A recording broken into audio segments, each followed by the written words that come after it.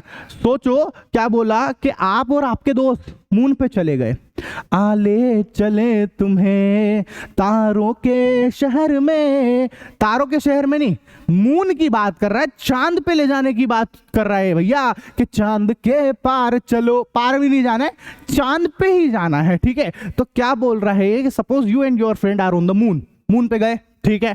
Will you be able to hear any sound produce by your friend, आप जब ऊपर चले जाओगे तो क्या आपको कोई साउंड सुनाई देगा? अगर आपका दोस्त जो है वो कुछ बोलेगा तो क्या आपको सुनाई देगा? नहीं सुनाई देगा या कम सुनाई देगा। उसका रीजन क्या है भैया, ऊपर जो है एटमॉस्फेयर नहीं है, साउंड वहां पे ना मून के ऊपर एटमॉस्फेयर नहीं है, एटमॉस्फेयर नहीं है मतलब मीडियम नहीं है, मीडियम नहीं है तो भैया आवाज भी सुनाई नहीं देगी। इसीलिए तो ये जितने भी जो एस्ट्रोनॉट वगैरह होते हैं जो जाते हैं उनको साइन लैंग्वेज सिखाई जाती है, क्योंकि वो बोलेंगे भी सही तो सामने सुनाई नहीं देगा, तो उनको कुछ ना कुछ इशारे करना, ये सब चीजें सिखाई जाती है भैया, ठीक है, जिससे वो अपने को आपस में बातचीत कर सके, ठीक है। तो no sound waves require a medium to propagate due to absence of an atmosphere on the moon, and since sound cannot travel in a vacuum, है ना, I will not be able to hear any sound produce by my friend, ठीक है। तो क्या answer होगा इसका? नहीं, ठीक है, क्योंकि ऊपर एटमॉस्फेयर नहीं है, मीडियम नहीं है, मीडियम नहीं है तो सुनाई नहीं देगा। सिंपल सा कॉन्सेप्ट है और इंपॉर्टेंट क्वेश्चन भी है ये, ठीक है। चलो सर, अब आते हैं हम लोग कंप्रेशन पे। क्या आखिर ये कंप्रेशन क्या होता है, क्या आखिर कंप्रेशन क्या होता है, अब भी समझाता हूं। देखो इससे तो आपकी दोस्ती होगी ना। ये क्या है? ट्यूनिंग फॉर्क है। क्या है ये? ट्यूनिंग फॉर्क है। इस फॉर्क को क्या करना होता है, इसे पकड़ के बस इसको एक बार से ट्रंग करके इसे झटका देके मारना होता है, ठीक है। फिर ये वाइब्रेट करना स्टार्ट हो जाता है, ठीक है। अब ये चुपचाप बैठा हुआ है, बढ़िया। तो यहाँ के सारे पार्टिकल जो है वो भी ऐसे चुपचाप बैठे हुए हैं। सब पार्टिकल नजर आते हैं? नहीं आते हैं, ये सिर्फ एनिमेशन है, समझाने के लिए सब काम किया गया है, ठीक है। क्या हुआ, मैंने इसको ट्यूनिंग फोक को स्टार्ट करा, देखो तो जब ट्यूनिंग फोक को है ना हम मारते हैं तो वाइब्रेट करता है। वाइब्रेट करता है मतलब कैसे वाइब्रेट करता है? एक बार उसके जो ये दोनों दिख रहे हैं ये ऐसे दूर जाते हैं फिर पास आते हैं, दूर जाते हैं पास आते हैं, दूर जाते हैं पास आते हैं। तो इसको फास्ट फास्ट देखो आप, ऐसे ऐसे ऐसे वाइब्रेट करता है ये, ठीक है। तो हम सबसे पहले आपको कौन सा कंडीशन समझा रहे हैं कि भैया जब उसका वो जो ट्यूनिंग फोक है उसके जो ये दोनों हिस्से दिख रहे हैं, दोनों हैंड जो दिख रहे हैं, उसको हम ऐसे दूर भेज रहे हैं। क्या कर रहे हैं? दूर भेज रहे हैं। जब दूर भेजते हैं तब क्या होता है, तो देखना ध्यान से, ये पार्टिकल्स है और ये दूर गया होगा, इसको स्लो मोशन में देख रहे हैं ऐसे समझ लो आप। उस समय देखो ये पार्टिकल्स पास में आ गए, फिर से नोटिस करो, देखो अभी ये आराम से कोई दिक्कत नहीं है, नॉर्मल चुपचाप बैठा हुआ है। देखो जैसे ही ये दूर गया तो पार्टिकल्स पास में आ गए। तो जिस समय पे पार्टिकल पास आ जाते हैं, ठीक है, मतलब जब पार्टिकल का पास आना, इसको बोलते हैं कंप्रेशन। क्या बोलते हैं बेटा? इसको कंप्रेशन बोलते हैं। पार्टिकल का पास आ जाना उसको कंप्रेशन बोलेंगे, ठीक है। अब ये कोई ऐसे दूर फैल तो नहीं जाएगा, वापस भी अपनी जगह पे आएगा। तो ये वापस से जब अपनी जगह आता है ऐसे, तो पार्टिकल फिर दूर दूर हो जाते हैं। तो पार्टिकल का दूर हो जाना रेयरफेक्शन कहलाता है। वेरी इजी, समझ आया कि नहीं आया? मतलब कहने का क्या है बेटा, ध्यान से समझो। जब पार्टिकल पास आ जाते हैं तो उसको कंप्रेशन बोलते हैं और पार्टिकल का दूर चले जाना रेयरफेक्शन कहलाता है। काम खत्म, ठीक है। पैसे हजम, समझ में आया कि नहीं आया? ठीक है, चलो भैया, है ना। तो क्या बोल रहे हैं? When vibrating body refers back a area of low pressure is formed called rarefaction, ठीक है। मतलब आप देखो, जब अच्छे समझो, यहां पे पार्टिकल पास पास है, पार्टिकल पास पास है तो प्रेशर ज्यादा बढ़ जाएगा पार्टिकल के बीच में, मतलब ये हाई प्रेशर एरिया है। कौन सा है? हाई प्रेशर एरिया है और इसी को कंप्रेशन बोलते हैं, ठीक है। अच्छा सर, और जब यहां पर ये दूर दूर चले गए, मतलब ये अब लो प्रेशर एरिया बन गया, लो प्रेशर एरिया बन गया तो इसको रेयर फ्रैक्शन बोलते हैं। क्या बोलते हैं? रेयर फ्रैक्शन बोलते हैं। तो पता है अब ये तो कंटिन्यूअसली जो है वाइब्रेट करता रहता है। ट्यूनिंग फोक का काम तो यही है। तो देखो उधर की तरफ भी कंटिन्यूअसली कंप्रेशन और रेयरफेक्शन हो रहे, कंप्रेशन रेयरफेक्शन। देखो compression rarefaction, compression rarefaction, compression rarefaction, इन दो को पकड़ लो आपको नजर आएगा। ये देखो, ये compress rare, compress rare, compress rare, compress rare, और ऐसा सब दूर चल रहा है। तो कंप्रेशन रेयरफेक्शन लगातार चलते रहते हैं, जिसकी वजह से डिस्टर्बेंस क्रिएट होते हैं, डिस्टर्बेंस क्रिएट होते हैं, वेव्स क्रिएट होती है बेटा। समझ आया? ठीक है, चलो अब आखिर वेव्स क्रिएट हो रही है तो वेव्स का ग्राफिकल रिप्रेजेंटेशन करके बता दो, ग्राफ बना के बता दो। अब भी बता देते हैं, देखो ध्यान से सुनना, ठीक है। Graphical form of sound wave, देखना जरा बेटा, ये देखो, ये इस पूरी साउंड वेव का ग्राफिकल फॉर्म है और वो कुछ ऐसा होता है।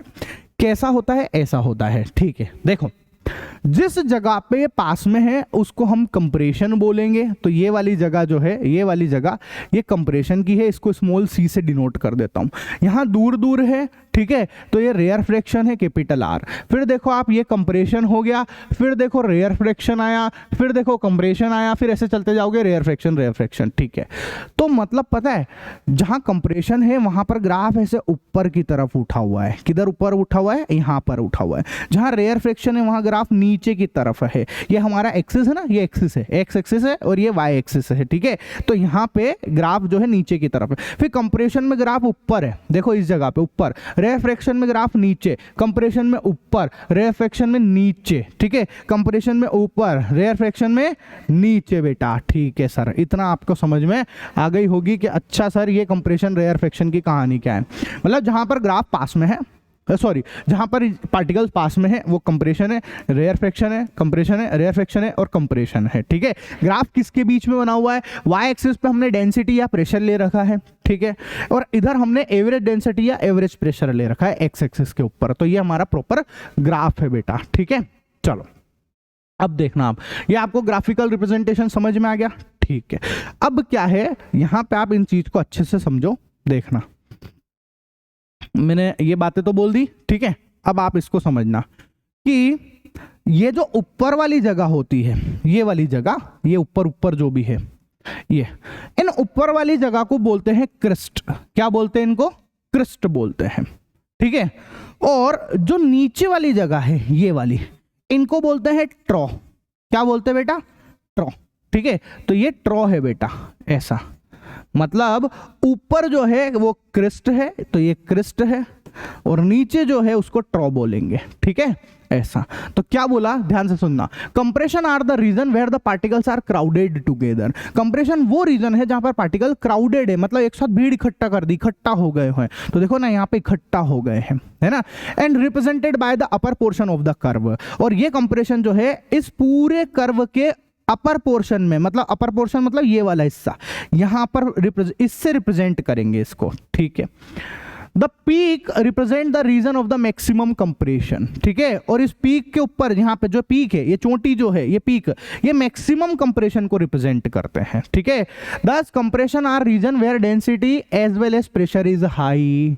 मतलब कंप्रेशन एक ऐसा रीजन है जहां पर डेंसिटी, मतलब ऐसे पास पास है ना, तो पास पास है तो डेंसिटी भी ज्यादा, और एकदम भीड़ भड़का एक जगह पे हो रहा है तो प्रेशर भी ज्यादा। तो कंप्रेशन ऐसा रीजन होता है जहां पर डेंसिटी और प्रेशर दोनों हाई होते हैं, ठीक है।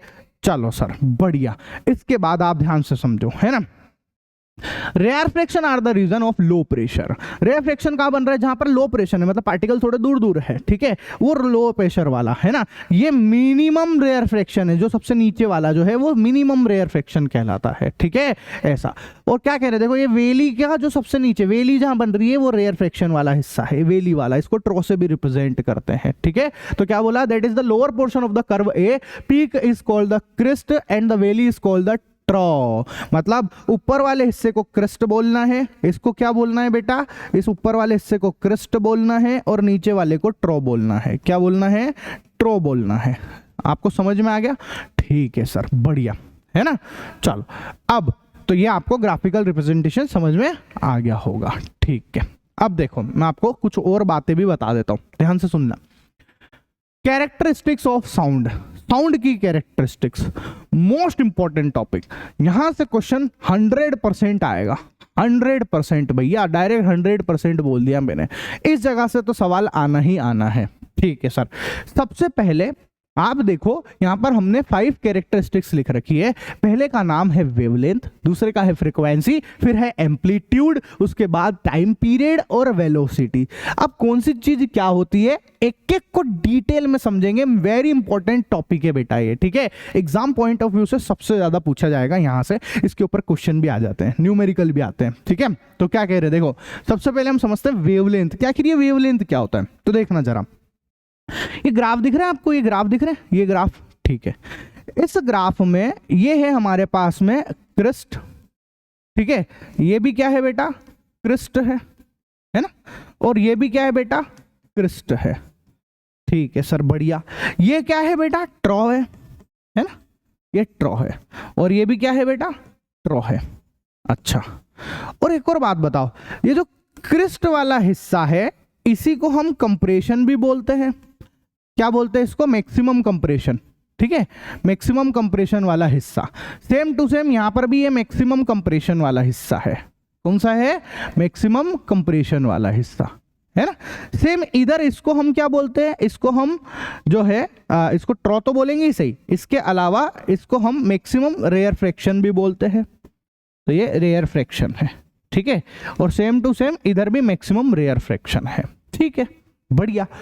तो डेफिनेशन क्या बनेगी पता है, ध्यान से सुनना।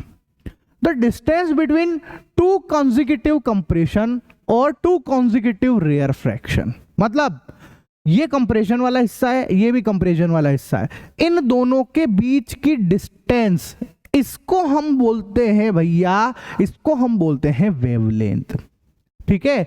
सेम टू सेम जो भैया ये रेयर फ्रैक्शन है दोनों, इन दोनों के बीच की डिस्टेंस को हम बोलते हैं वेवलेंथ, ठीक है। अब ये कुछ ज्यादा ही जो है लिख दिया है तो इसलिए गपड़ सपड़ हो रहा है, मैं थोड़ा साफ कर देता हूं इसको और इसको फिर से रिपीट करता हूं। सारी डेफिनेशन अच्छे से समझना, जितने भी तरीके की डेफिनेशन बनती है यहां से वो सब एक्सप्लेन करने वाला हूं, ध्यान से सुनो। देखो क्या बोल रहे हैं, ये है हमारा कंप्रेशन, ये भी कंप्रेशन है और ये कंप्रेशन है। अब यहां एक शब्द है कॉन्जिक्यूटिव, क्या बोल रहे हैं, 2 consecutive कंप्रेशन। अभी कॉन्जिक्यूटिव का क्या मतलब होता है, कॉन्जिक्यूटिव का मतलब है अगर आपने एक ये लिया है तो इसका कॉन्जिक्यूटिव ये होगा, ठीक है। ये वाला इसका, ये वाला अगर मैं बोलूं, ध्यान से समझना, ठीक है। देखो कुछ बच्चों को ये छोटी छोटी बातें समझ में नहीं आती। अगर ये एक मैंने ये लिया तो मैं अगर दोबारा ये लूंगा तो ये और ये कॉन्जिक्यूटिव नहीं है। कॉन्जिक्यूटिव का मतलब होता है एक के बाद एक वाला, बगल वाला, अगल बगल वाला, ठीक है, ऐसा। तो यहाँ पे अगर मैं बोल रहा हूं कि बेटा ये अगर मैं कंप्रेशन ले रहा हूं तो ये वाला एक और कंप्रेशन लिया मैंने, तो इन 2 कॉन्जिक्यूटिव कंप्रेशन के बीच की डिस्टेंस को हम लोग बोलते हैं वेवलेंथ। तो वेवलेंथ को लैम्डा से डिनोट करते हैं, किससे डिनोट करते हैं, लैम्डा से डिनोट करते हैं, ठीक है। ये लैम्डा बेटा, लैम्डा से डिनोट करना, ठीक है। दूसरी डेफिनेशन पता है क्या है, आप देखो ये रेयर फ्रैक्शन है, ये भी रेयर फ्रैक्शन है, 2 कंसेक्यूटिव रेयर फ्रैक्शन के बीच की डिस्टेंस को हम लोग जो है वेवलेंथ बोलते हैं, जिसको लैम्डा से रिप्रेजेंट करते हैं, ठीक है। तो एक डेफिनेशन क्या बनी, 2 कंसेक्यूटिव कंप्रेशन के बीच की डिस्टेंस को वेवलेंथ बोलना, ठीक है। 2 कंसेक्यूटिव रेयर फ्रैक्शन के बीच की डिस्टेंस को भी वेवलेंथ बोलना, ठीक है सर, बढ़िया। The wavelength is usually represented by lambda. अब लैम्डा क्या होता है, ग्रीक वर्ड है, सिंबल है ये, ठीक है, जैसे थीटा वगैरह होता है ना, ऐसे ही है। अब ये डिस्टेंस है तो डिस्टेंस की ऐसा यूनिट क्या होगी, मीटर। तो इसकी जो यूनिट है वो क्या होती है बेटा, मीटर होती है, ठीक है। तो आपको समझ में आ गया होगा कि हाँ भैया क्या होती है हमारे वेवलेंथ। वेवलेंथ क्लियर हो गई होगी आपको, ठीक है सर, बढ़िया। अब आप अच्छा ना इसमें एक चीज और है वो भी बता देता हूं आपको। कभी कभार ऐसे भी होता है, ये भी ध्यान रखना कि यहां से लेके जो यहां तक ये वाली जो डिस्टेंस है इसको भी हम लोग जो है वेवलेंथ ही बोलते हैं। तो ये भी वेवलेंथ है बेटा, ठीक है। मतलब कि एक क्रस्ट और एक ट्रॉ दोनों आ गए जिसमें, ठीक है, एक ऐसी वेव जिसमें क्रस्ट और ट्रॉ दोनों आ रहे हो, ठीक है। इनको भी हम लोग वेवलेंथ बोल देते हैं। क्या बोल देते हैं, वेवलेंथ बोल देते हैं। तो ये भी आप ध्यान रख लेना एक थोड़ा सा, ठीक है। चलो फ्रीक्वेंसी, फ्रीक्वेंसी किसको कहते हैं, ध्यान से समझो। जैसे समझो कि ड्रम है, अब अगर मैं इस ड्रम को एक सेकंड में कितनी बार पीट दूं, बड़ा बड़ा बड़ा बड़ा बड़ा बड़ा बड़ा बड़ा, एक सेकंड में मैंने इसको कितनी बार पीट दिया, वो इस ड्रम को पीटने की फ्रीक्वेंसी है। जैसे समझो कि एक बच्चा है, उसने इस ड्रम को एक सेकंड में 5 बार पीटा, ठीक है, तो उसकी फ्रीक्वेंसी कितनी हो गई, 5 हो गई, 5 हो गई, ठीक है, 5 हर्ट्ज बोलेंगे। हर्ट्ज क्या है अभी बताता हूं, ठीक है। लेकिन एक बच्चा है जिसने इस ड्रम को एक सेकंड में 10 बार पीट दिया, तो उसकी फ्रीक्वेंसी पता है कितनी है, उसकी फ्रीक्वेंसी हो जाती है 10 हर्ट्ज हो जाती है। लॉजिक समझ में आया? एक सेकंड में आप कोई सी भी चीज को कितनी बार कर पा रहे हो, वो उसकी फ्रीक्वेंसी है बेटा, वो उसकी फ्रीक्वेंसी है। तो क्या बोला, frequency tell us how frequently, ठीक है, how frequently an event occurs, मतलब एक इवेंट कितनी जल्दी जल्दी ऑकर्स हो रहा है, उसको हम फ्रीक्वेंसी बोलते हैं, ठीक है। Suppose you are beating a drum, how many times you are beating a drum per unit time is called the frequency. मतलब आप एक ड्रम को पीट रहे हो, तो आप एक सेकंड में कितनी बार पीट पा रहे हो, वो आपकी फ्रीक्वेंसी है ड्रम को पीटने की बेटा, ठीक है। अच्छा सर, यहां तक लॉजिक समझ में आ गया हो तो बोलो, है ना। अच्छा, अब आप ध्यान से सुनना, देखो इसको आप ऐसे भी समझो, पेंडुलम जानते हैं ना अपन, पेंडुलम, पेंडुलम से भी समझ सकते हैं। देखना कि ये जो पेंडुलम है, इसको पेंडुलम बना लेते हैं अपन, है ना। तो ये पेंडुलम है। अब ये पेंडुलम ऐसे जाता है, फिर बीच में आता है, फिर इधर जाता है। बोलो ऐसा होता है कि होता है? ये इधर जाएगा, फिर बीच में आएगा, फिर इधर जाएगा, ऐसे ही चलता है ना पेंडुलम, ठीक है। कि यहां से ये इधर गया, फिर बीच में, फिर इधर गया, ठीक है। अच्छा, ये जो अभी मैंने रख रखा है, इसको मीन पोजीशन बोलते हैं। क्या बोलते हैं? Mean position. एक सेकंड में ये कितनी बार ऐसे ऐसे हो जाता है, ये कितनी बार ऐसे ऐसे हो जाता है, एक सेकंड में कितनी बार ऐसे ऐसे ऐसे ऐसे हो जाता है, ये इस पेंडुलम की फ्रीक्वेंसी है, ठीक है। मतलब एक सेकंड में कितने ऑसिलेशन कर लेता है, ये इसकी फ्रीक्वेंसी है बेटा, ठीक है। कि कितनी बार ये ऐसे ऐसे ऐसे घूम जाएगा, मान लो 2 बार घुमा तो फ्रीक्वेंसी 2, ठीक है। 5 बार घुमा लिया एक सेकंड में तो फ्रीक्वेंसी 5। लॉजिक समझ में आया फ्रीक्वेंसी का क्या मतलब है? ठीक है सर, है ना। अब फ्रीक्वेंसी की और क्या डेफिनेशन है, तो देखो भैया, number of compression and rarefaction passed in 1 second is also called frequency. मतलब एक सेकंड में कितने कंप्रेशन और रेयर फ्रिक्शन निकल गए हैं, उसको भी फ्रीक्वेंसी बोलते हैं। जैसे समझो कि अगर मैं यहां पर एक ऐसा गेट बना दूं, समझना बात को, एक गेट है, इस गेट में से देखो ये वेव आगे जा रही है ना, देखो ये पार्टिकल, तो एक सेकंड में कितने कंप्रेशन और कितने रेयर फ्रिक्शन इसमें से निकल जाएंगे, वो इसकी फ्रीक्वेंसी कहलाएगी बेटा, ठीक है। अच्छा सर, फ्रीक्वेंसी की एसआई यूनिट जो है हर्ट्ज होती है। क्या होती है? हर्ट्ज होती है, ठीक है। और इसको न्यू से रिप्रेजेंट किया जाता है, न्यू से रिप्रेजेंट किया जाता है बेटा, ठीक है। ये देखने में बोले वी लग रहा हो, वी नहीं होता है, इसको ऐसे करके थोड़ा सा ऐसे बनाते हैं, इस तरीके से बनाते हैं, इसको न्यू बोलते हैं बेटा। क्या बोलते हैं? न्यू, ध्यान रखना।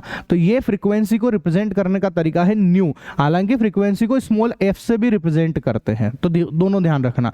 पर आपकी किताब के अंदर ऐसा दे रखा है न्यू, तो अपन को ऐसे ही करना पड़ेगा। हालांकि ध्यान रखना कि ये भी होता है और ये भी होता है, ये दोनों ही फ्रीक्वेंसी को रिप्रेजेंट करने के तरीके हैं, ठीक है। चलो, ये न्यू है, तो एक्चुअल में आप इसको वी मत बनाना, आप इसको ऐसे थोड़ा सा ऐसे करके बनाना, है ना। तो ये न्यू कहलाएगा बेटा, ठीक है। चलो, फ्रीक्वेंसी की ऐसा यूनिट क्या है? हर्ट्ज है। हर्ट्ज किसके मान सम्मान में रखा है? एक साइंटिस्ट थे जिनका नाम था हेनरिच रुडोल्फ हर्ट्ज, उन्होंने इसके बारे में बहुत कुछ बताया होगा, इसलिए उनके मान सम्मान में जो है इसकी यूनिट जो है हर्ट्ज रख दी गई है। क्या रख दी गई है? हर्ट्ज रख दी गई है, ठीक है सर। बड़ी यूनिट क्या होगी? किलो हर्ट्ज होगी, और किलो का मतलब हमको पता ही है 1000 हर्ट्ज होता है, ठीक है ना। चलो, इसके बाद नेक्स्ट टाइम पीरियड। फ्रीक्वेंसी हो गया, वेवलेंथ हो गया, अब आता है टाइम पीरियड। क्या आखिर ये टाइम पीरियड किसको कहते हैं? तो देखना जरा टाइम पीरियड का मतलब क्या होता है। देखो, time required to pass 2 consecutive compression और rarefaction through a point is called time period, ठीक है। टाइम पीरियड का मतलब है कि भैया एक कंप्रेशन और एक रेयर फ्रिक्शन होने में कितना टाइम लगा, है ना, उसको हम बोलते हैं टाइम पीरियड, ठीक है। जैसे फिर से समझ लो, ठीक है। देखो क्या बोल रहा मैं कि यहाँ पे ये देखो, एक कंप्रेशन हुआ और एक रेयर फ्रिक्शन हुआ, तो एक कंप्रेशन और एक रेयर फ्रिक्शन, कंप्रेशन मतलब पास आना, रेयर फ्रिक्शन मतलब दूर जाना, एक कंप्रेशन और एक रेयर फ्रिक्शन होने में कितना समय लगा, कितना टाइम लगा, उसी को हम बोलते हैं टाइम पीरियड। अब समय है, टाइम है, तो उसकी ऐसा यूनिट सेकंड होगी, ऑब्वियस सी बात है, ठीक है। ऐसा उसकी ऐसा यूनिट क्या होगी? सेकंड होगी। टाइम पीरियड को हम कैपिटल टी से रिप्रेजेंट करते हैं। किससे रिप्रेजेंट करते हैं? कैपिटल टी से रिप्रेजेंट करते हैं बेटा, ठीक है। और एक most important formula, very very very very very important formula, कि जो फ्रीक्वेंसी है वो फ्रीक्वेंसी टाइम पीरियड के रेसिप्रोकल होती है, ठीक है। मतलब जो फ्रीक्वेंसी है, frequency is equal to 1 upon time period. याद रखना, क्वेश्चन करने वाले आगे अपन तो डायरेक्ट आंसर निकालेंगे इससे कि फ्रीक्वेंसी जो है वो टाइम पीरियड के जस्ट उल्टी होती है। अब ये जस्ट उल्टी होती है सर, ये कैसे हो गया सर? समझ में नहीं आया सर हमको। देखो कैसे हो रहा है, बड़ा आसान काम है। मैंने बोला फ्रीक्वेंसी का मतलब होता है आप एक सेकंड में कितना काम कर लेते हो, कितना काम कर लेते हो, उसको फ्रीक्वेंसी बोल देते हैं, ठीक है।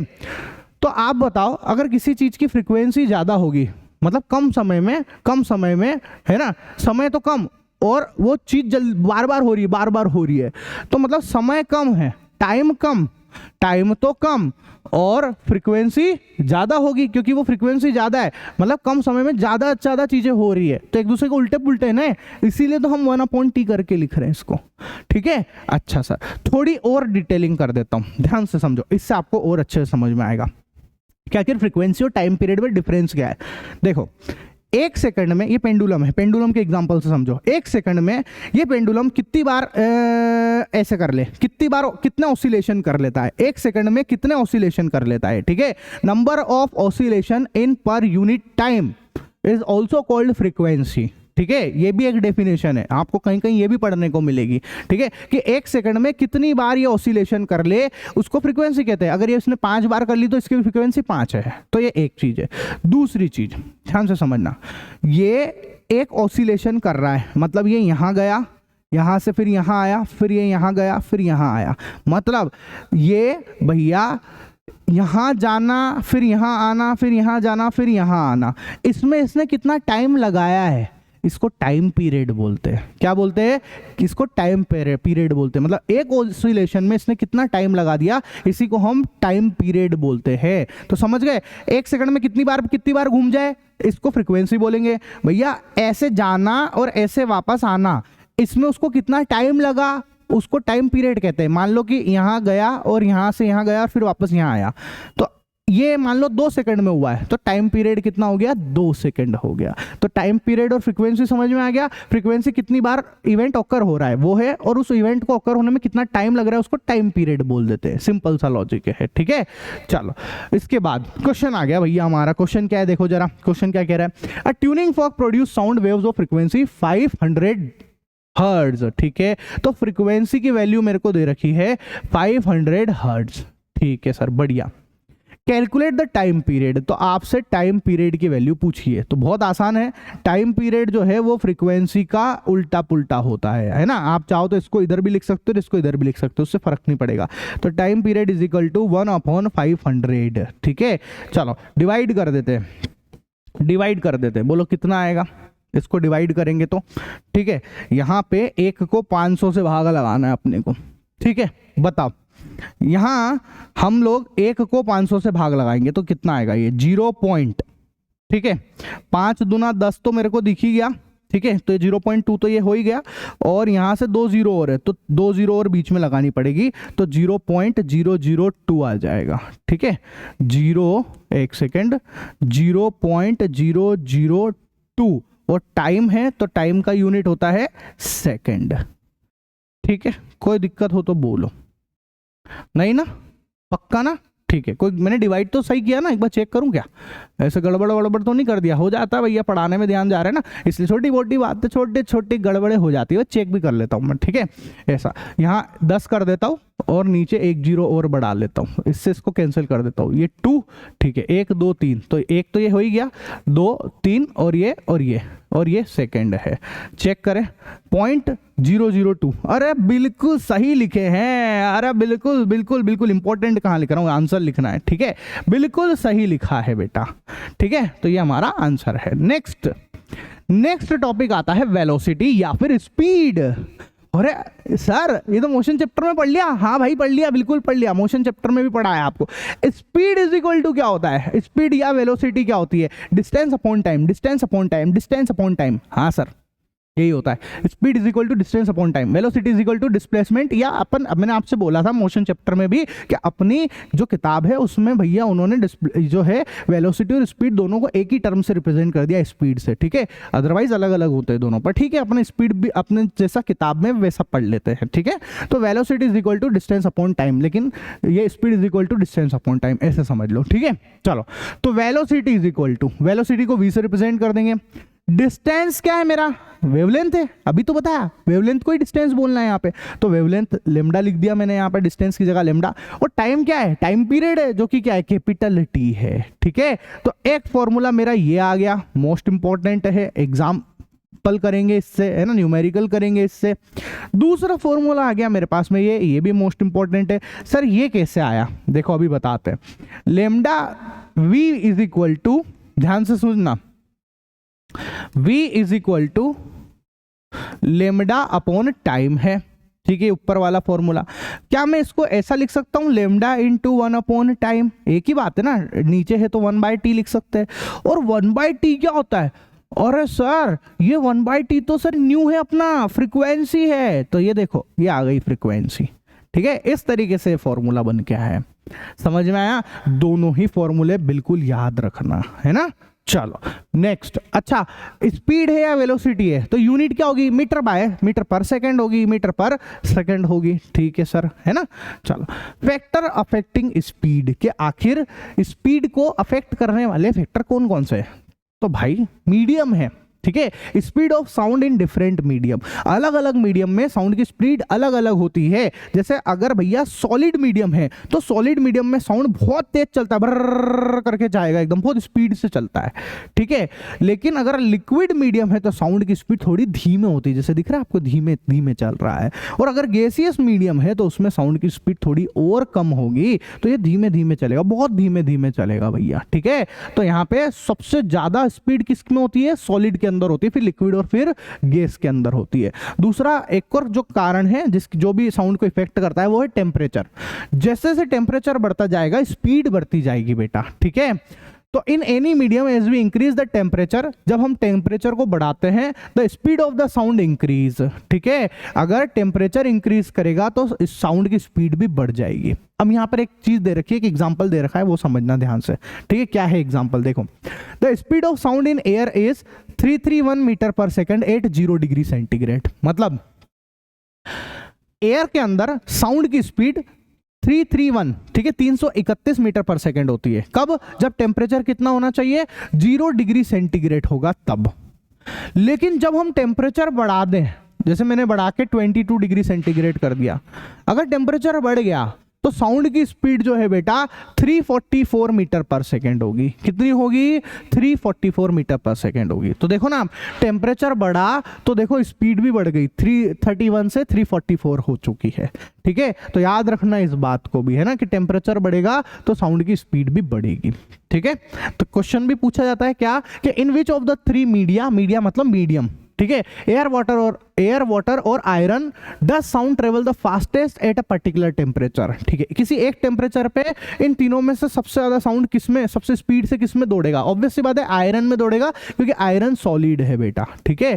तो आयरन में सबसे ज्यादा होगा, उसके बाद लिक्विड मतलब वाटर में होगा, उसके बाद में जो है एयर मतलब गैस के अंदर होगा, ठीक है। तो सबसे ज्यादा साउंड की स्पीड किसमें है, आयरन के अंदर है। तो ये मेरा आंसर है, ठीक है, समझ आ गया। चलो नेक्स्ट, फ्लैश, ये most important, very very very very very important question है, बहुत बार एग्जाम में आया हुआ सवाल है, ठीक है। ऐसा सवाल क्या कह रहा है, देखो, flash and thunder are produce simultaneously but thunder is heard a few second after the flash is seen, why. बिजली कड़कती है, जब बिजली कड़कती है तो आपने कभी नोटिस किया होगा कि बिजली की चमक पहले दिख जाती है, बिजली की चमक पहले दिख जाती है, लेकिन उसकी गड़गड़ाहट की आवाज जो है वो बाद में आती है। ऐसा क्यों है, ये क्वेश्चन है। तो जवाब बस इतना है कि चमक मतलब होता है लाइट, तो लाइट की स्पीड जो है वो साउंड की स्पीड से बहुत ज्यादा होती है, ठीक है। कितनी होती है, लाइट की स्पीड होती है 3 लाख किलोमीटर पर सेकेंड। देख लो आप, ये लाइट की स्पीड है बेटा, और साउंड की स्पीड कितनी है, साउंड की तो बस बेचारा 343 मीटर पर सेकेंड है, कितना कम। देखो ये 3 लाख किलोमीटर है, किलोमीटर, और ये तो 343 मीटर ही है। मतलब अगर किलो को भी मैं यहाँ पे 1000 से और मल्टीप्लाई कर दूं तो अब जाके भी कहीं ना कहीं समझ गए ना, बहुत ज्यादा ही है। ये 3 लाख किलोमीटर की स्पीड से चलता है साउंड, और जो लाइट है ना, और जो साउंड है वो 343 से चलता है। तो भाई वो तो बहुत धीमे चल रहा है, इसलिए हमको हमेशा जो चमक है बिजली की वो पहले दिख जाती है और गड़गड़ाहट बाद में सुनाई देती है। तो ये मोस्ट इंपॉर्टेंट क्वेश्चन भी है। नेक्स्ट क्वेश्चन क्या है?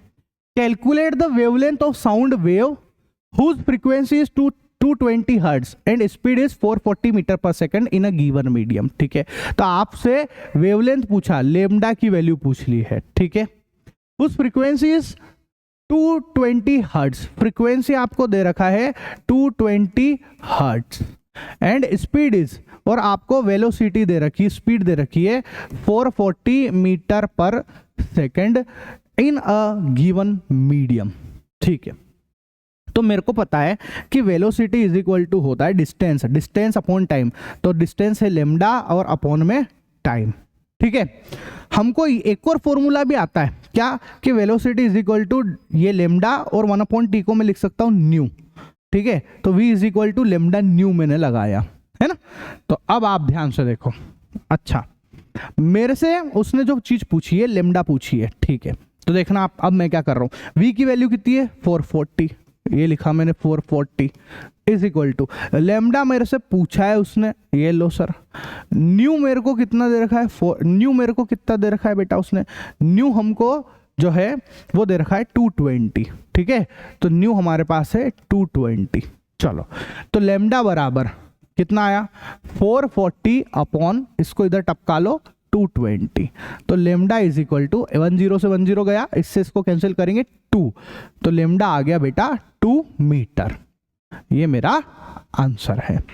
ठीक है, चलो नेक्स्ट क्वेश्चन की तरफ बढ़ते हैं। A person is listening to a tone of 500 hertz.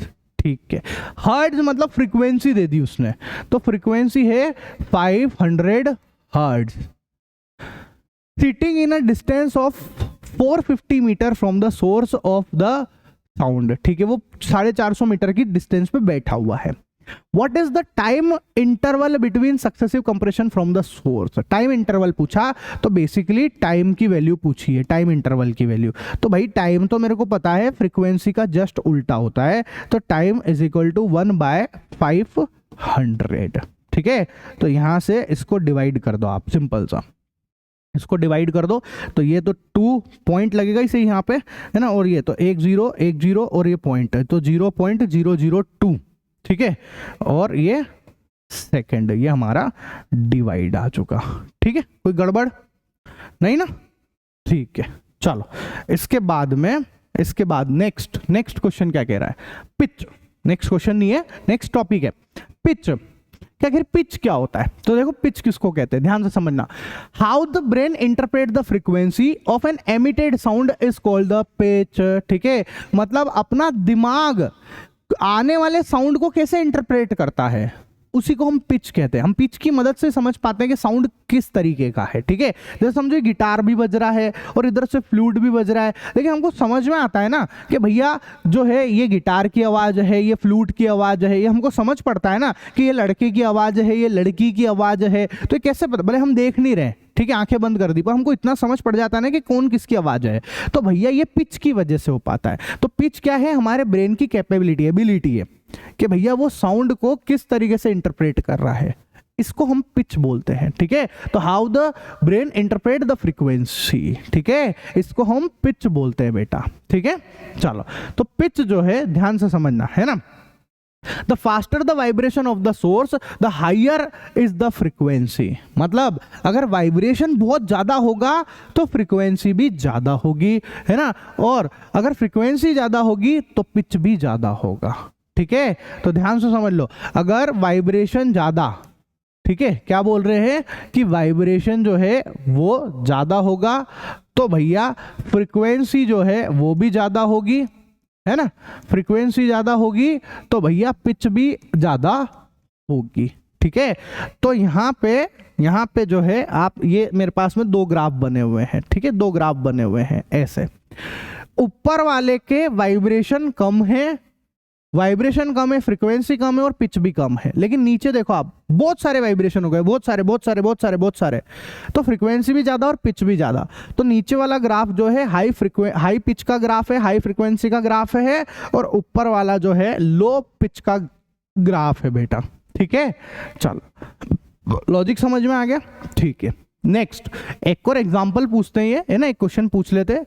ये वाला क्वेश्चन पूछेंगे कि लड़की और लड़के में से किसका पिच ज्यादा होता है। तो ऑब्वियस सी बात है, लड़कियों का पिच ज्यादा होता है बेटा। ठीक है, याद रखना, लड़कियों का पिच जो है वो लड़कों से ज्यादा होता है, लेकिन लाउडनेस जो है वो लड़कों में ज्यादा होती है। ठीक है, ऐसा। एक और इससे रिलेटेड एक और क्वेश्चन भी पूछ लेते हैं कि एक मच्छर है और एक शेर है, दोनों के साउंड अगर निकलते हैं तो उसमें से किसका पिच ज्यादा। अब बहुत सारे लोग क्या सोचते हैं, शेर है, शेर तो जो है खूब बड़ा है तो उसका पिच ज्यादा। नहीं, मच्छर का जो पिच है वो ज्यादा होता है, लेकिन लाउडनेस किसकी ज्यादा होती है? शेर की ज्यादा होती है। ठीक है, ऐसा। तो ये सब छोटे छोटे से क्वेश्चन है जो आपसे पूछे जाते हैं बेटा। ठीक है, फिर आता है एम्पलीट्यूड। कि आखिर एम्पलीट्यूड क्या होता है, तो आप ध्यान से समझना। The maximum displacement of the particle of the medium from their original undisturbed position is called amplitude of the wave। ठीक है, और इसकी SI यूनिट जो है वो मीटर होती है। मतलब क्या है इस पूरी बात का, ध्यान से समझो, इसको फिर से समझाते हैं। देखो, मेरे पास में ये है, हमारे पास में एक पेंडुलम। ठीक है, इस पेंडुलम ये मीन पोजीशन पे है, मीन पोजीशन पे, अभी अनडिस्टर्ब्ड, इसको नहीं छेड़ रहा मैं, मीन पोजीशन पे।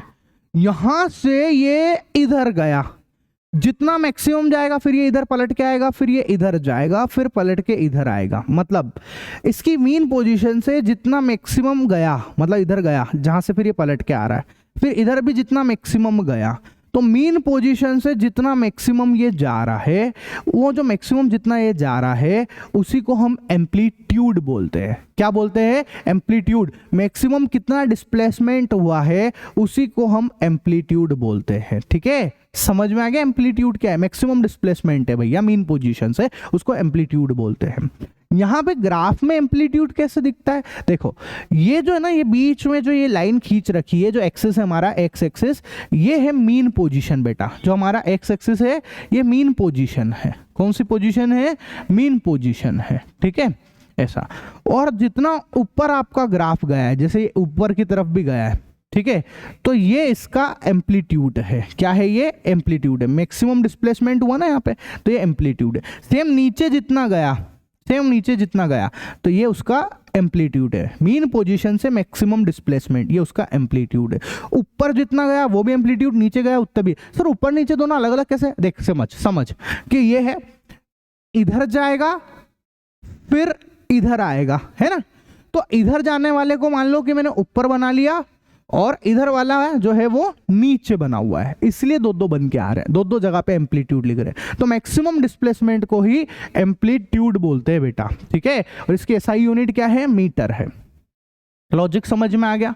ठीक है, इसके बाद लाउडनेस। अब लाउडनेस क्या होती है? The loudness depend on the amplitude. ठीक है, लाउडनेस किस पे डिपेंड होती है? एम्पलीट्यूड के ऊपर। मतलब जितना ज्यादा एम्पलीट्यूड उतना ज्यादा लाउडनेस। सिंपल सा कॉन्सेप्ट है भैया। ठीक है, तो loudness is the measure of the sound energy reaching the year पर सेकेंड। मतलब कि एक सेकेंड में साउंड की कितनी एनर्जी पहुंच रही है हमारे कानों में, उसको हम बोलते हैं लाउडनेस। क्या बोलेंगे उसको?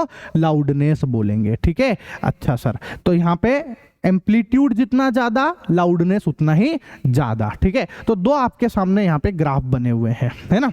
देखना जरा, इस ग्राफ का एम्पलीट्यूड कम है, और देखो इस वाले ग्राफ में ऊंचा उठा हुआ है। देखो ना, इस वाली जगह को देखो, ये इतना ही है, और यहाँ पर देखो ये इतना है। ठीक है, तो यहाँ पे कम है और यहाँ ज्यादा है। तो यहाँ पे क्या हो रहा है कि इस जगह पर जो है एम्पलीट्यूड कम, तो लाउडनेस कम है इस जगह की, इस ग्राफ की लाउडनेस कम है, और इसमें लाउडनेस भी ज्यादा है क्योंकि एम्पलीट्यूड ज्यादा है। ठीक है, तो ये लाउडर साउंड का वेव है, लाउडर साउंड वेव है ये, और ये जो है सॉफ्ट साउंड की वेव है बेटा। ठीक है, अच्छा, एक और बात, loudness is measured in decibel. Loudness को किस में नापते हैं? डेसिबल में। उसका यूनिट क्या है? डेसिबल है, जिसको हम लिखते कैसे है? स्मॉल डी कैपिटल बी से। ठीक है, स्मॉल डी कैपिटल बी लिखता है ज्यादातर, तो मेन तरीका तो यही है, स्मॉल डी कैपिटल बी है। ठीक है, अच्छा, चलो नेक्स्ट, क्वालिटी और टिम्bre। आखिर क्वालिटी किसको बोलते हैं? तो सर हमने जो है पिच समझ लिया, है ना। लाउडनेस समझ लिया, ये सब समझ लिया। अब एक और प्रॉपर्टी, एक और कैरेक्टरिस्टिक्स है जिसको हम बोलते हैं टिम्ब्रे। टिम्ब्रे, टिम्ब्रे का मतलब होता है क्वालिटी। एक सेकेंड ध्यान से सुनना, ठीक है। देखो क्या चीज है देखना, it help us to distinguish between two sound of same pitch and loudness, ठीक है। मतलब क्वालिटी का मतलब ये है भैया कि यहाँ पे ये हमको दो साउंड पिच में डिस्टिंग्विश करवा देता है, ठीक है। और साउंड की क्वालिटी में जो है कैसी क्वालिटी है उस चीज को बताता है अपने को ये, ठीक है। तो क्या कह रहा है, it help us to distinguish between two sound of same pitch and loudness, ठीक है। Two sound of same pitch and loudness, ठीक है। The timbre of sound depends on the shape of the sound wave produced by it. It is the characteristics of the musical sound. ये musical sound की characteristics है बेटा, ठीक है। तो आप देखो जैसे ये गिटार बज रहा है तो इसका टिम्ब्रे जो है, इसका ग्राफ कुछ ऐसा आएगा, और ये जो है तबला बज रहा है तो इसका ग्राफ कुछ इस तरीके से आएगा, ऐसा ऐसा। तो देखो ग्राफ आ रहे हैं दोनों के, पर दोनों की क्वालिटी अलग अलग है। तो ये टिम्ब्रे क्या बताता है, क्वालिटी को बताता है बेटा, ठीक है। फिर आता है tone. Sound of single frequency is called tone. Single frequency के साउंड को क्या बोलते हैं, टोन। तो जैसे आपने सुना होगा ना, एक बटन दबाया और आवाज है सा, तो ये टोन है बेटा। क्या है, टोन है ना।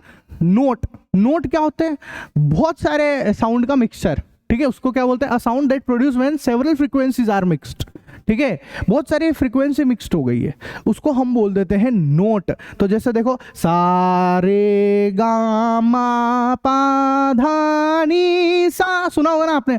तो ये क्या है, ये भैया हमारे पास में जो है नोट कहलाता है, ठीक है। अच्छा, नॉइस क्या होता है, जो कानों को ऐसी आवाज जो कानों को सुनने में अच्छी ना लगे, है ना, जो डिस्टरबेंस करे, अपने को परेशान करे, उसको नॉइज बोल देते हैं हम लोग, ठीक है। चलो इसके बाद में म्यूजिक क्या होता है, जो कानों को सुनने में अच्छी लगे उसको हम क्या बोल देते हैं, म्यूजिक बोल देते हैं। इंटेंसिटी क्या होती है, इंटेंसिटी ध्यान से समझना, the amount of sound energy passing each second through unit area is called the intensity of the sound, ठीक है। मतलब एक यूनिट एरिया से कितनी साउंड एनर्जी पास कर गई है उसको हम उस साउंड की इंटेंसिटी कहते हैं। फिर से समझ लो, देखो ये मेरे पास में एक यूनिट एरिया बना लिया मैंने, ठीक है। इस यूनिट एरिया से कितनी साउंड एनर्जी पास कर रही है उसको बेटा हम लोग बोलते हैं इंटेंसिटी, ठीक है। इसके बाद विच वेव प्रॉपर्टी डिटरमाइन, ठीक है, क्वेश्चन पूछ रहा है क्या भैया, लाउडनेस और पिच। लाउडनेस को किसके थ्रू डिटरमाइन होती है, तो एम्पलीट्यूड के थ्रू डिटरमाइन होती है। और पिच किसके थ्रू डिटरमाइन होती है, फ्रीक्वेंसी के थ्रू, जो मैंने आपको अभी ऊपर भी अच्छे से समझा दिया है, ठीक है। चलो डेफिनेशन लिख रखी बस यहाँ पर इसकी, है ना। Guess which sound has a higher pitch, guitar और कार्न हॉर्न। किसका पिच ज्यादा है, ऑब्वियस सी बात है गिटार का पिच जो है वो ज्यादा है और कार्न हॉर्न का पिच जो है वो कम है। लेकिन लाउडनेस किसकी ज्यादा है, कार हॉर्न की ज्यादा है, ठीक है। Distinguish between loudness and intensity of the sound, ठीक है। द लाउडनेस और इन दोनों में डिस्टिंग्विश क्या है, देखो the amount of sound energy passing through an area every second is called intensity, ठीक है। तो भैया यहाँ इस एरिया से कितने अमाउंट का जो है कितनी एनर्जी पास कर रही है उसको इंटेंसिटी बोल देते हैं, ठीक है। और loudness is defined by it's amplitude, और लाउडनेस किससे डिफाइन करता है, एम्पलीट्यूड से डिफाइन करता है, ठीक है। चलो इसके बाद दो वेव्स जो है ना, वेव्स जो हमने पढ़ी वो दो टाइप की होती है। एक होता है लॉन्गिट्यूडनल वेव और एक होता है जो है हमारे पास ट्रांसवर्स वेव। लॉन्गिट्यूडनल वेव क्या है, ये देखो, आप देखो मैंने अपने हाथ को ऐसे धक्का दिया तो स्प्रिंग जो है वो इस तरीके से चल रही है, इस तरीके से चल रही है, देखो ये तो ये लॉन्गिट्यूडनल वेव्स है। कौन सी वेव्स है, लॉन्गिट्यूडनल वेव्स है। देखो ना ये डिस्टर्बेंस जा रहा है उधर वहां पर, ठीक है। A wave in which the particles of the medium vibrate back and fourth, मतलब एक ऐसी वेव जिसके अंदर मीडियम के पार्टिकल्स वाइब्रेट करते हैं। वाइब्रेट भी कैसे करते हैं, ऐसे फोर्थ और बैक, मतलब आगे पीछे वाइब्रेट कर रहे हो, आगे पीछे वाइब्रेट कर रहे हो, आगे पीछे वाइब्रेट कर रहे हो, आगे पीछे वाइब्रेट कर रहे हो, इसको हम बोलते हैं लॉन्गिट्यूडनल वेव, ठीक है। सेम डायरेक्शन होनी चाहिए, सेम डायरेक्शन मतलब ऐसे ऐसे ऐसे ऐसे वाइब्रेट कर रहे हो, देखो ना ये इस तरीके से, ये आगे पीछे वाइब्रेट हो रहा है ऐसा, ठीक है। इसको लॉन्गिट्यूडनल वेव बोलते हैं, ठीक है। अब क्या बोला, ध्यान से सुनना, longitudinal wave, sound waves are longitudinal waves. Most important question है, पूछेंगे भी सही आपसे कि साउंड वेव जो है वो कौन सी वेव होती है, तो लॉन्गिट्यूडनल वेव्स होती है। कौन सी होती है, लॉन्गिट्यूडनल होती है, ठीक है। फिर आता है ट्रांसवर्स वेव। ट्रांसवर्स वेव क्या होता है, देखो जिसके अंदर पार्टिकल ऊपर नीचे वाइब्रेट करते हो, ऐसे ऐसे वाइब्रेट करते हो, लॉन्गिट्यूडनल में ऐसे ऐसे करते हैं, इसमें ऊपर वाइब्रेट करते हैं, ऊपर नीचे, इसको ट्रांसवर्स वेव कहते हैं, ठीक है। तो a transfer wave is the one which the individual particles of the medium move about their mean position in a direction perpendicular to the direction of the wave propagation, ठीक है। मतलब देखो ध्यान से समझना, आप किसी एक पार्टिकल के ऊपर ध्यान दो, जैसे ये एक पार्टिकल है, इसको यहाँ पे रख लेता हूँ और यहाँ पे रख लेता हूँ। देखो ये पार्टिकल यहाँ आया, फिर ऊपर गया, फिर यहाँ आया, फिर ऊपर गया, नीचे ऊपर चल रहा है, ठीक है। लेकिन वेव को आप ध्यान से देखो, वेव आगे बढ़ रही है, वेव किधर बढ़ रही है, आगे जा रही है, देखो ये आगे की तरफ जा रही है, मतलब वेव की डायरेक्शन इधर है, लेकिन जो मेरा पार्टिकल है उसकी डायरेक्शन ये है, मतलब परपेंडिकुलर है। इन दोनों के बीच का एंगल कितना बन गया, परपेंडिकुलर बन गया है, ठीक है। तो वेव जो है वो इधर जा रही है, इधर जा रही है, पार्टिकल ऊपर नीचे, तो दोनों कैसे चल रहे हैं, ऐसे शू शू शू शू शू ऐसे चल रहे हैं। समझ में आया, ठीक है। तो ये है हमारी ट्रांसवर्स वेव। मेरे को लगता है आपको समझ में आ रही होगी ये सब बातें कि हाँ भैया क्या ट्रांसवर्स है। वो देखो पार्टिकल ऊपर नीचे, मीन पोजीशन के ऊपर नीचे, मीन पोजीशन मतलब ये जो मैंने यहाँ पे डॉटेड लाइन खींच रखी है, इसको हम बोलते हैं मीन पोजीशन। क्या बोलते हैं इसको, मीन पोजीशन बोलते हैं, ठीक है। चलो नेक्स्ट क्या टॉपिक है, सुपरसोनिक स्पीड। सुपरसोनिक स्पीड क्या होती है, ध्यान से सुनना। सम एयरक्राफ्ट, ठीक है, bullets, rockets etcetera move at supersonic speed. ये सब चीजें सुपरसोनिक स्पीड से चलती है। अब सुपरसोनिक स्पीड होती क्या है तो समझना, supersonic refers to the speed of the object which is faster than the speed of the sound. मतलब उन सब चीजों की स्पीड जो कि साउंड की स्पीड से ज्यादा है, उसको सुपरसोनिक स्पीड बोल देते हैं। तो समझ में आया, साउंड की स्पीड से ज्यादा स्पीड को सुपरसोनिक स्पीड बोलना है बेटा, ठीक है। It produce very loud sound in the air called shock waves, ठीक है। पता है क्या होगा, जिस भी चीजों में जैसे एयरक्राफ्ट वगैरह है, इनमें सुपरसोनिक स्पीड होती है, सब सुपरसोनिक स्पीड से चलते हैं। तो ये अपने अंदर से पता है एक वेव्स निकालते हैं, साउंड है तो वेव्स निकलेगा ही सही, और इनकी वेव्स को हम बोलते हैं शॉक वेव्स। क्या बोलते हैं इनको, शॉक वेव्स बोलते हैं, ठीक है, शॉक वेव्स बोलते हैं ऐसा। तो ध्यान रखना, जो सुपरसोनिक स्पीड होती है जिसमें भी वो भैया एक लाउड साउंड निकालते हैं, जिनको ही हम लोग शॉक वेव्स के नाम से जानते हैं, ठीक है। तो ये शॉक वेव्स है बेटा।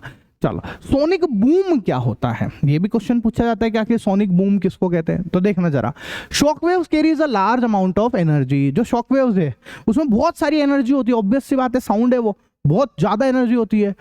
The air pressure variation associated with this type of shock waves produce a very sharp and loud sound called the sonic boom.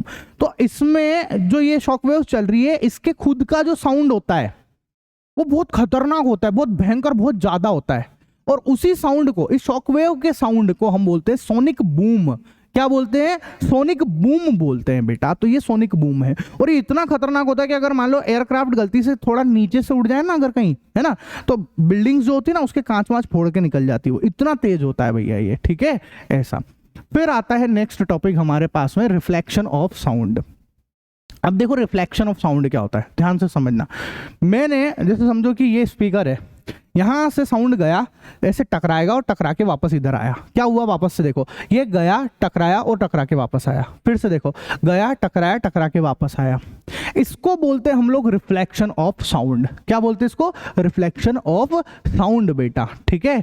अच्छा तो अब आप ध्यान से सुनो, है ना, यहां पे क्वेश्चन पूछेगा law of reflection of sound को बताओ। मोस्ट इंपॉर्टेंट है, मोस्ट इंपॉर्टेंट है, ठीक है। 10th क्लास में जो है बस यहाँ पे साउंड की जगह पे लाइट लिखा हुआ जाता है, बाकी सेम टॉपिक रहता है, बिल्कुल बहुत ज्यादा इंपॉर्टेंट टॉपिक है, law of reflection of sound. तो देखो क्या होता है, ध्यान से समझो, साउंड गया टकराया और टकरा के वापस आया। अगर मैं इसको रे फॉर्म में बताऊं, इसको किरण बना दूं, रे बनाऊं, तो देखो क्या होगी, एक रे ऐसे गई, टकराई और टकरा के वापस आ गई, ठीक है। तो ये रे इधर गई, इससे टकरा गई, टकरा के फिर ये इधर वापस आ रही है ना। अच्छा, जाने वाली रे को बोलते हैं इंसिडेंट रे। क्या बोलते हैं इसको, इंसिडेंट रे बोलते हैं। क्या बोलते हैं बेटा इसको, इंसिडेंट रे, है ना। यह हमारे इंसिडेंट साउंड भी है ये बेसिकली, ठीक है। तो ये इंसिडेंट साउंड है, रे नहीं बोलेंगे तो इंसिडेंट साउंड है। रे क्यों बोलेंगे, ऑब्वियस सी बात है, लाइट तो है नहीं जो रे बोलेंगे, बस समझाने के बोल रहा हूं कि ये इंसिडेंट साउंड है।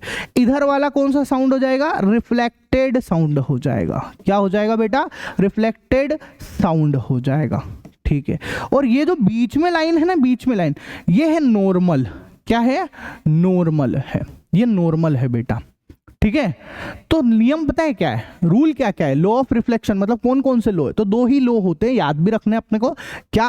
ध्यान से समझना। सबसे पहला जो लॉ है वो तो ये है कि इंसिडेंट साउंड, रिफ्लेक्टेड साउंड और नॉर्मल तीनों एक ही प्लेन में होने चाहिए। एक ही प्लेन का मतलब क्या है? जैसे बोर्ड पे बन गए ना तीनों के तीनों डायग्राम, बोर्ड पे बन गए ना, इसका मतलब ये एक प्लेन में है, 2D प्लेन में है, ठीक है। ऐसा तीनों एक ही प्लेन में आ गए, कोई बाहर नहीं निकल रहा है, 3D में नहीं जा रहा है, ठीक है। तो ये एक ही प्लेन में है, ये एक बात हो गई।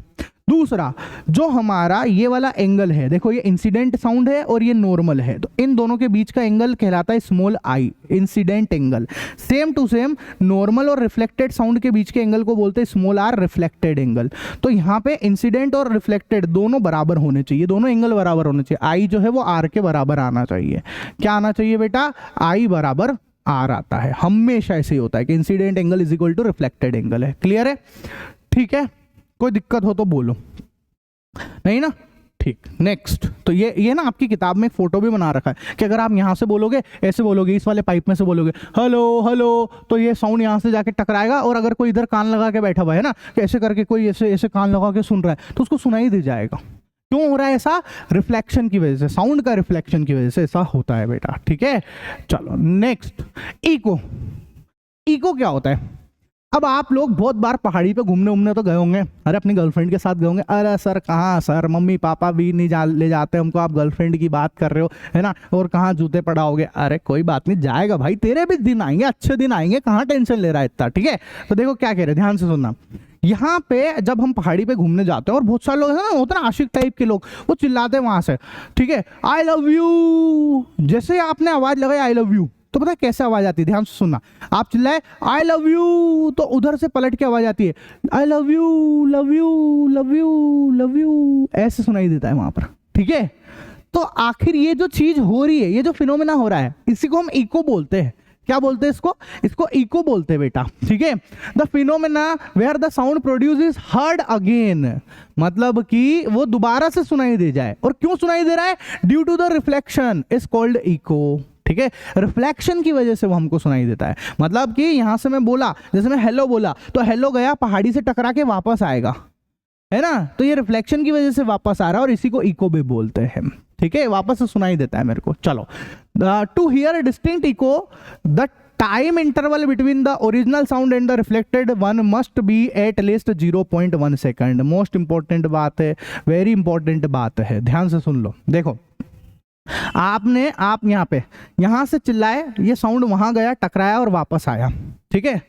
तो ये इधर जाएगा, टकरा के वापस आएगा, ऐसे। तो ये एक बार जब ये इधर गया, टकराया और ये वापस आया, आ गया। इस बीच में ये काम होने में जो टाइम इंटरवल है वो 0.1 सेकंड का होना ही चाहिए मिनिमम। 0.1 सेकंड होगा तो इको सुनाई दे जाएगी, अदरवाइज इको सुनाई नहीं देगी, ठीक है।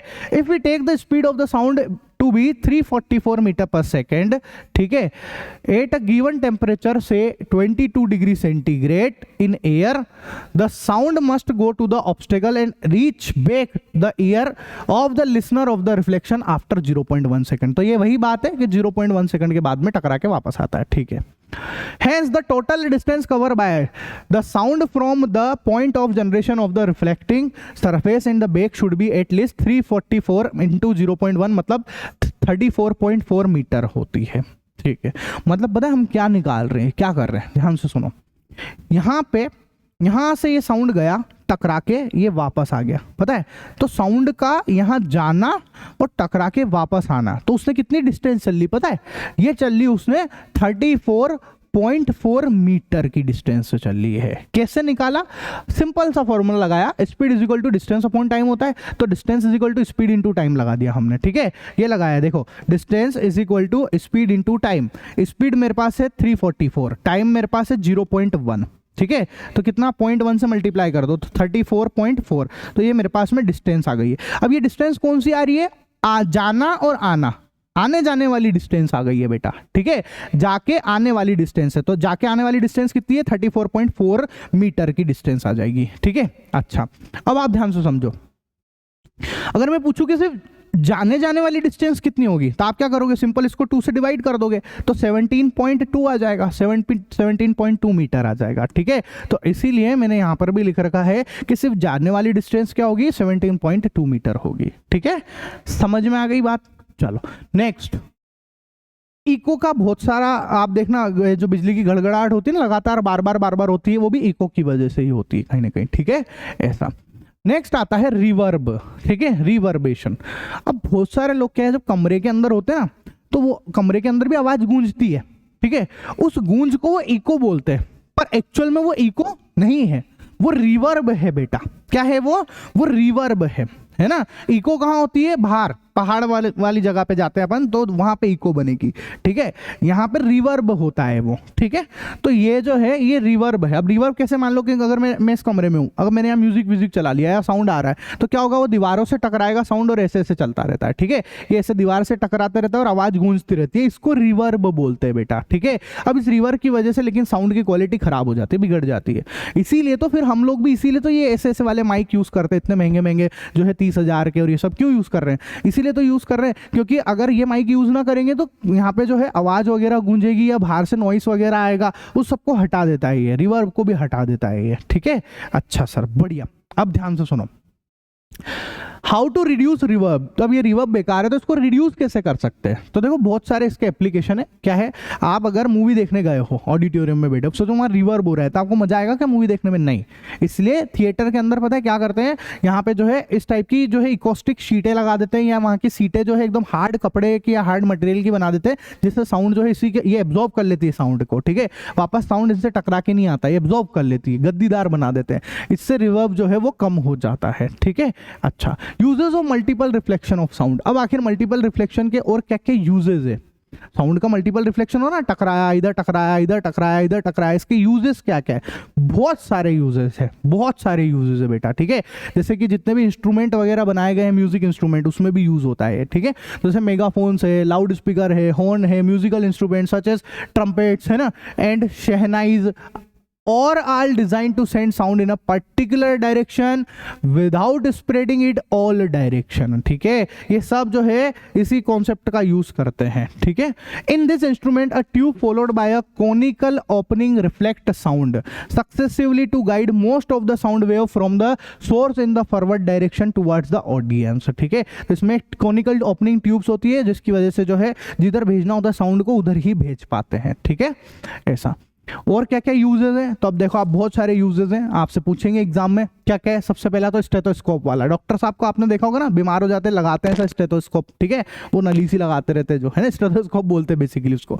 Stethoscope is a medical instrument used for listening to sound produce, ठीक है, within the body, chiefly in the heart और लंग्स, ठीक है।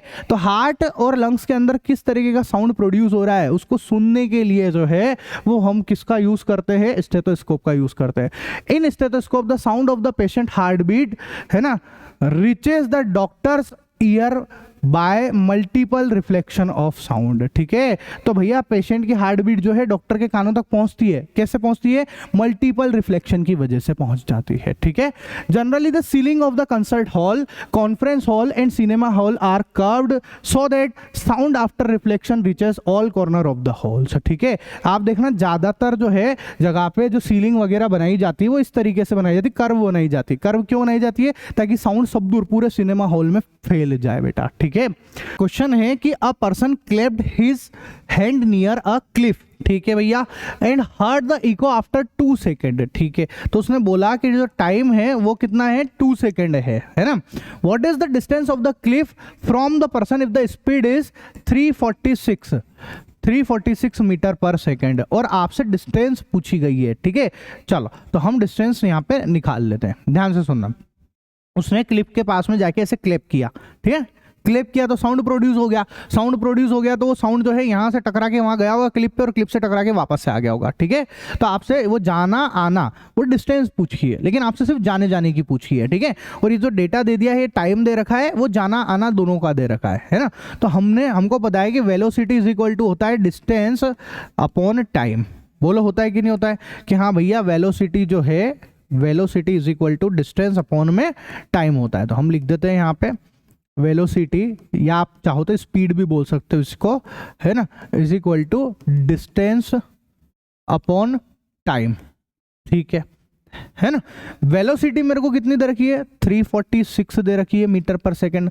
डिस्टेंस जो है जाना भी है और आना भी है, समझ में आया, जाके आने वाला डिस्टेंस हो गया ये, तो जाना हो गया डी, वापस आएगा स्मॉल डी, सुना, जाने में भी डी आने में भी डी, तो डी प्लस डी लिख देता हूं मैं, डी प्लस डी, ऐसा, जाने का डी आने का डी, ठीक है, अपॉन टाइम, टाइम कितना दे रखा है, 2 सेकंड का दे रखा है, ठीक है। इसको सॉल्व कर लेते हैं, तो 346 इज इक्वल टू डी, और डी कितना हो गया 2d/2, 2 से 2 कैंसिल हो गया, तो आपके पास कितनी आ गई डिस्टेंस, 346 मीटर की आ गई है, ठीक है। ये हमारा फाइनल आंसर है, क्लियर है, ठीक है। Next, an echo is heard in 3 second. अब सेम क्वेश्चन है, एक्चुअल में बिल्कुल सेम क्वेश्चन है, ये आपको करना है, एक सवाल मैं आपको दे देता हूं होमवर्क में, ठीक है, आप मेरे को कमेंट में आंसर बताना है इसका, बिल्कुल सेम क्वेश्चन है, बस अब मैंने जो है 2 सेकंड की जगह पे 3 सेकंड कर दिया है, ठीक है। Next, range of hearing, range of hearing क्या है, ध्यान से समझना, ठीक है। देखो, जो बच्चे होते हैं, जो जानवर वगैरह होते हैं, उनकी रेंज ऑफ हियरिंग 20 हर्ट्ज से लेकर 25,000 हर्ट्ज होती है, मतलब आप कितने आवाज तक को सुन सकते हो, इसको रेंज ऑफ हियरिंग बोलते हैं। The audible range of sound for human beings extend from 20 hertz to 20,000 hertz, ठीक है, ऐसा, और 1 hertz is equal to 1 cycle per second होता है, पर ठीक है, आप हर्ट्ज ही ध्यान रख लो, है ना। आप क्या बोल रहे हैं, children under the age of 5 and some animals such as dogs can hear up to 25 kilohertz, मतलब कि 25,000 हर्ट्ज तक वो सुन सकते हैं। As people grow older their ears, ठीक है, become less sensitive to higher frequency, ठीक है, मतलब बच्चे या कुछ जानवर जो हैं, डॉग वगैरह, वो भैया 20 हर्ट्ज से 25,000 हर्ट्ज तक का साउंड सुन सकते हैं, ये रेंज ऑफ हियरिंग है।